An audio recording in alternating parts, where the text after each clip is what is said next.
তুই শুধু গুগল একবার সার্চ করবি যে প্রতি বছর ধূমপানের ফলে কত মানুষ মারা যায়। আমি দেখেছিলাম 80 লক্ষ, অর্থাৎ 8 মিলিয়ন মানুষ মারা যায় প্রতি বছর ধূমপানের কারণে। আর এই ধূমপান করা স্বাস্থ্যের পক্ষে এতটাই ক্ষতিকর যে এটা এত ক্যান্সারের কারণ লেখাই থাকে। তারপরেও এই ধূমপান করার ফলে শুধু নিজের ক্ষতি এমন না, পরিবেশের ক্ষতি হয়। তারপর তুমি যদি আশেপাশে যারা থাকে তাদের পাশে যদি সিগারেট খাও তাদেরও ক্ষতি হয়।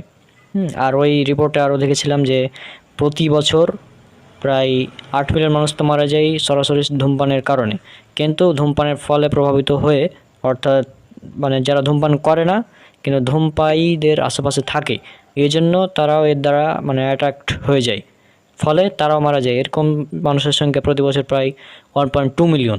তাহলে চিন্তা কর কী অবস্থা, ধূমপান কতটা ক্ষতিকর।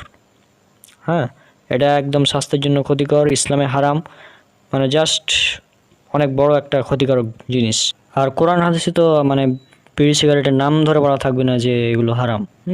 বরং বর্তমানে নেশাদার দ্রব্যের পরিমাণই এত যে এগুলোর নাম লিখতেই অনেক বড় একটা বই হয়ে যাবে। রাসূল সাল্লাল্লাহু আলাইহি ওয়াসাল্লাম এমন একটা কথা বলেছেন যে প্রত্যেক নেশাদার দ্রব্য হারাম, এটাতেই একদম ওয়াল ওকে। তার মানে সিগারেট একদম হারাম? একদম হারাম বন্ধু।